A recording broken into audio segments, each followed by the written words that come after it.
സ്കീമിൽ സംസ്ഥാന സർക്കാരിന് വൻ തിരിച്ചടി. റാങ്ക് ലിസ്റ്റ് റദ്ദാക്കിയതിനെതിരായ സർക്കാർ അപ്പീൽ ഹൈക്കോടതിയുടെ ഡിവിഷൻ ബെഞ്ച് തള്ളി. സിംഗിൾ ബെഞ്ച് വിധിയിൽ ഇടപെടാനില്ലെന്ന് കോടതി വ്യക്തമാക്കി. വിഷ്ണു സുരേഷ് കൊച്ചിയിൽ നിന്ന് ചേരുന്നുണ്ട്. ഒപ്പം തിരുവനന്തപുരത്ത് നിന്ന് ഉമേഷ് ബാലകൃഷ്ണനും. ആദ്യം വിഷ്ണു സുരേഷിലേക്കാണ്.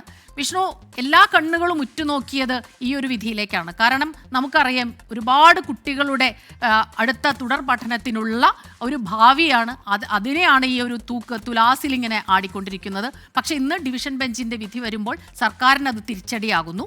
എന്തെല്ലാം കാര്യങ്ങളാണ് ഇത് പറയുമ്പോൾ ഡിവിഷൻ ബെഞ്ച് സിംഗിൾ ബെഞ്ചിന്റെ വിധിയിൽ അല്ലെങ്കിൽ ഉത്തരവിൽ ഇടപെടാനില്ല എന്ന് പറയുമ്പോൾ എന്തെല്ലാം കാര്യങ്ങളാണ് കോടതിയിൽ നിന്ന് വരുന്നത്? സ്മിത, ഇന്നലെ സംസ്ഥാന സർക്കാരിന് ഏറ്റത് വലിയ തിരിച്ചടിയായിരുന്നു. അത് മറികടക്കാൻ വേണ്ടിയാണ് ഇന്നലെ വൈകിട്ട് തന്നെ സംസ്ഥാന സർക്കാർ ഡിവിഷൻ ബെഞ്ചിന് അപ്പീൽ നൽകിയത്. ഇന്ന് രാവിലെ അപ്പീൽ ലിസ്റ്റ് ചെയ്യുകയും കേസ് 12 മണിയോടുകൂടി ഡിവിഷൻ ബെഞ്ച് പരിഗണിക്കുകയും ചെയ്തു. വിശദമായ വാദമാണ് ഈ വിഷയത്തിന്മേൽ നടന്നത്. സംസ്ഥാന സർക്കാർ തങ്ങളുടെ ആവശ്യങ്ങളെല്ലാം കോടതിയെ ധരിപ്പിച്ചു. ഒപ്പം ഈ പ്രോസ്പെക്ടസ് മാറ്റാനുള്ള കാരണം എന്താണെന്നും കോടതിയോട് പറഞ്ഞു. തുല്യത ഉറപ്പുവരുത്തുന്നതിന് വേണ്ടിയാണ് പുതിയ രീതി അവലംബിച്ചത് എന്നുള്ളതായിരുന്നു സംസ്ഥാന സർക്കാരിന്റെ വാദം. മറ്റൊരു ഉദ്ദേശവും തങ്ങൾക്കില്ലായിരുന്നു. സബ്ജക്ട് സെർച്ച് കമ്മിറ്റിയുടെ റിപ്പോർട്ടിന്റെ അടിസ്ഥാനത്തിൽ അവരുടെ നിർദ്ദേശപ്രകാരം കൃത്യമായ മാർഗങ്ങളൊക്കെ പാലിച്ചുകൊണ്ടാണ് ഈ പുതിയ രീതി നടപ്പിലാക്കാൻ ശ്രമിച്ചതെന്ന് കോടതിയോട് പറഞ്ഞിരുന്നു. പക്ഷേ ഇതൊന്നും ഡിവിഷൻ ബെഞ്ച് വാദമുഖത്തിന് എടുത്തില്ല. അതിനപ്പുറത്തേക്ക് സിംഗിൾ ബെഞ്ചിന്റെ ഉത്തരവിന് ഇടപെടാനില്ല എന്ന് ഡിവിഷൻ ബെഞ്ച് വ്യക്തമാക്കുകയായിരുന്നു. സിംഗിൾ ബെഞ്ചിന്റെ ഉത്തരവ് അത്രയും സ്ട്രോങ് ആയിരുന്നു. അതിൽ വളരെ കൃത്യമായി തന്നെ സംസ്ഥാന സർക്കാരിന് ഈ വിഷയത്തിൽ സംഭവിച്ച വീഴ്ചയടക്കം ചൂണ്ടിക്കാട്ടിക്കൊണ്ടായിരുന്നു ആ ഉത്തരവ് വന്നത്. അതിൽ ഏറ്റവും പ്രധാനപ്പെട്ട കാര്യം അതിൽ ഒരു വാചകമാണ്: ഒരു മത്സരം തുടങ്ങുന്ന സമയത്ത് ഉണ്ടാകുന്ന നിയമം തന്നെ വേണം മത്സരം അവസാനിക്കുമ്പോഴും. പക്ഷേ ഇവിടെ അങ്ങനെ സംഭവിച്ചില്ല എന്നാണ് ഇന്നലത്തെ സിംഗിൾ ബെഞ്ച് ഉത്തരവിൽ പറഞ്ഞത്. 19/2/2025 പ്രോസ്പെക്ടസ് പുറത്തിറക്കുന്നത്. പക്ഷേ പരീക്ഷയ്ക്ക് ശേഷം മറ്റൊരു പ്രോസ്പെക്ടസുമായി സംസ്ഥാന സർക്കാർ എത്തിയതാണ് ഈ തിരിച്ചടിക്ക് കാരണമായതെന്ന് നമ്മൾ മനസ്സിലാക്കുന്നു. നേരത്തെ സംസ്ഥാന സർക്കാർ പറഞ്ഞതനുസരിച്ചാണെങ്കിൽ പുതിയ രീതി അനുസരിച്ച്, അതായത് എൻട്രൻസ് എക്സാമിന്റെ മാർക്കും പ്ലസ് 2 പരീക്ഷയുടെ മാർക്കും എൻട്രൻസ് എക്സാമിന്റെ മാർക്കും അങ്ങനെ 50-50 എന്ന രീതിയിലേക്ക് എത്തുന്നു. അതിൽ 1:1:1 എന്ന റേഷ്യോ ആണ് 19/2/2025 മുതൽ 2011 മുതൽ ഈ വർഷം 19/2/2025 വരെ സ്വീകരിച്ചിരുന്നത്. ഈ റേഷ്യോയിലുള്ള ഒരു നീക്കമായിരുന്നു. പക്ഷേ പിന്നീട് ഈ റിസൾട്ട് വരുന്നതിന് തൊട്ട് മുൻപ്, ഏകദേശം മണിക്കൂറുകൾക്ക് മുൻപാണ് പുതിയ പ്രോസ്പെക്ടസുമായി സംസ്ഥാന സർക്കാർ രംഗത്തെത്തുന്നത്. 5:3:2 എന്ന പുതിയ മാർഗം, അത് ആ മാർഗത്തിലേക്കും അതോടൊപ്പം തന്നെ അത് വലിയ പ്രതിസന്ധി ഉണ്ടാക്കും എന്ന് ചൂണ്ടിക്കാട്ടി ആ പുതിയ പ്രോസ്പെക്ടസ് വലിയ പ്രതിസന്ധി ഉണ്ടാക്കും ചൂണ്ടിക്കാട്ടി CBSE വിദ്യാർത്ഥികളാണ് ഹൈക്കോടതിയെ സമീപിച്ചത്. ഇത് തങ്ങൾക്കുള്ള ഈ വിഷയത്തിൽ തങ്ങൾക്ക് വലിയ റാങ്കുമായി ബന്ധപ്പെട്ട് വലിയ വ്യത്യാസം വരും, ഒരുപക്ഷെ 1000-നടുത്ത് റാങ്ക് ലഭിക്കുന്ന വിദ്യാർത്ഥികളാണ് എങ്കിൽ അത് പുതിയ രീതി അനുസരിച്ച് CBSE വിദ്യാർത്ഥികൾ അതിന് പുറത്തേക്ക് പോകേണ്ടി വരും എന്നുള്ള ഒരു തിരിച്ചറിവിന്റെ അടിസ്ഥാനത്തിലാണ് അവർ ഹൈക്കോടതിയെ സമീപിച്ചത്. ഹൈക്കോടതി അവരുടെ ആശങ്ക പരിഗണിക്കുകയും പുതിയ വെയിറ്റേജ് നിയമപരമല്ല എന്ന് ചൂണ്ടിക്കാട്ടിയാണ് ഇന്നലെ സിംഗിൾ ബെഞ്ച് ഉത്തരവ് പുറപ്പെടുവിച്ചത്. പക്ഷേ അപ്പീൽമേൽ വലിയ പ്രതീക്ഷ സംസ്ഥാന സർക്കാരിനുണ്ടായിരുന്നു. ഉന്നത വിദ്യാഭ്യാസ മന്ത്രി അടക്കം വലിയ പ്രതീക്ഷ. CBSE വിദ്യാർത്ഥിയുടെ ഹർജിയിൽ സിംഗിൾ ബെഞ്ചിന്റെ ഉത്തരവ്, അതിനെതിരെയാണ് ഇന്ന് ഡിവിഷൻ ബെഞ്ചിനെ സമീപിച്ചത് സംസ്ഥാന സർക്കാർ.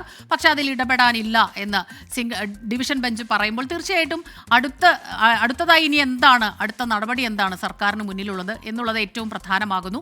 ഉമേഷ് ബാലകൃഷ്ണൻ കൂടി നമുക്കൊപ്പം ചേരുകയാണ്. ഉമേഷ്, ഈ അടുത്തൊരു തുടർ നടപടി എന്ന് പറഞ്ഞാൽ ഒരു ഹയർ കോടതിയെ, അതായത് സുപ്രീം കോടതിയെ സമീപിക്കുക എന്നുള്ളതാണ് സർക്കാരിന് മുന്നിലുള്ളത്.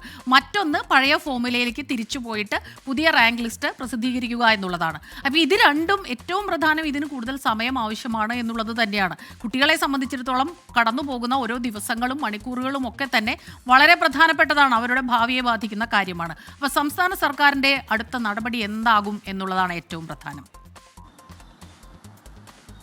സംസ്ഥാന സർക്കാർ ഇപ്പോൾ നിർണായകമായ ഒരു യോഗം ചേരുകയാണ്. എൻട്രൻസ് കമ്മീഷണർ, ഉന്നത വിദ്യാഭ്യാസ മന്ത്രി അടക്കമുള്ളവർ ഇതുമായി ബന്ധപ്പെട്ട് തുടർ നടപടി എന്ത് വേണമെന്നുള്ള സ്വീകരിക്കണം എന്ന കാര്യത്തിൽ ഒരു ചർച്ച തുടർന്നുകൊണ്ടേയിരിക്കുകയാണ്.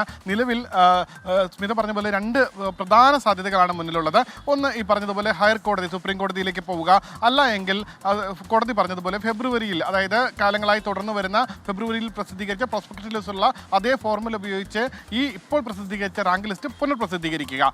ഇതിൽ ഹൈക്കോടതിയിലേക്ക് പോകുക എന്നുള്ളത് അടിയന്തരമായി പരിഗണിക്കേണ്ട വിഷയമായതുകൊണ്ട് തന്നെ വേഗത്തിൽ തീരുമാനമെടുക്കേണ്ടതുണ്ട്. ഒപ്പം തന്നെ മറ്റൊരു തീരുമാനമായി ഈ കോടതി പറഞ്ഞതുപോലെ ഇതിലൊരു പ്രശ്നമുണ്ട്. അതായത് പ്രോസ്പെക്ടസ് ആദ്യം പരീക്ഷയ്ക്ക് മുൻപ് ഈ അപേക്ഷ ക്ഷണിക്കുമ്പോൾ പ്രസിദ്ധീകരിച്ച പ്രോസ്പെക്ടസ് അല്ല പരീക്ഷ റിസൾട്ട് വരുന്നതിന് തൊട്ട് മുൻപ് അതിൽ മാറ്റം വരുത്തിയിട്ടുണ്ട്. അതുകൊണ്ട് തന്നെ അതിൽ ഒരു നടപടിക്രമങ്ങളിൽ ഒരു വീഴ്ച സംഭവിച്ചിട്ടുണ്ട് സർക്കാരിൻ്റെ ഭാഗത്ത്. പക്ഷേ സർക്കാരിൻ്റെ ഉദ്ദേശ ലക്ഷ്യം അത് കുറച്ചുകൂടി ജെനുവിൻ ആയിരുന്നു എന്ന് വേണമെങ്കിൽ പറയാം. കാരണം ഇതിനു മുൻപ് കഴിഞ്ഞ 2021 ശേഷമെല്ലാമാണ് ഈ ഒരു അന്തരം ഈ CBSE പഠിച്ച വിദ്യാർത്ഥികളും സ്റ്റേറ്റ് സിലബസിൽ പഠിച്ച വിദ്യാർത്ഥികളും തമ്മിലുള്ള ഒരു അന്തരം വലിയ രീതിയിൽ കീം എൻട്രൻസിൽ ബലം കാണിച്ചു തുടങ്ങിയത്. ഏകദേശം 35 മാർക്ക് വരെയെല്ലാം ഈ അന്തരം കാണിക്കുന്ന സാഹചര്യങ്ങൾ ഉണ്ടായിട്ടുണ്ട്. ഈ സാഹചര്യങ്ങൾ എങ്ങനെ മറികടക്കാം എന്നുള്ള ചിന്തയുടെ അടിസ്ഥാനത്തിൽ വളരെ ശാസ്ത്രീയമായി ഈ വിഷയത്തെ സമീപിക്കുകയും അങ്ങനെ ഒരു ഫോർമുല വീണ്ടും മാറ്റി ക്രിയേറ്റ് ചെയ്യുകയും അതിനനുസരിച്ച് അതിനോടൊപ്പം തന്നെ തമിഴ്നാട് മോഡൽ 5:3:2 എന്ന രീതിയിൽ സബ്ജക്റ്റായ മാത്സ്, ഫിസിക്സ്, കെമിസ്ട്രി എന്നീ വിഷയങ്ങളുടെ മാർക്കുകൾ 300-ൽ പുനഃക്രമീകരിക്കുകയും ചെയ്തു. എന്തായാലും ഇത് CBSE പഠിച്ച വിദ്യാർത്ഥികൾക്ക് നേരത്തെ ലഭിച്ചിരുന്ന ഒരു ആനുകൂല്യം കീം എൻട്രൻസിന് ഇനി മുതൽ ലഭിക്കില്ല.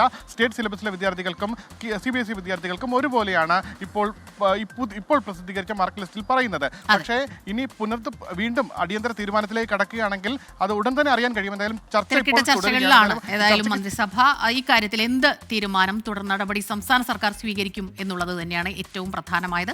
ഉമേഷ് ബാലകൃഷ്ണനും വിഷ്ണു സുരേഷുമാണ് ഈ വാർത്തയുടെ വിശദാംശങ്ങൾ നൽകിയത്.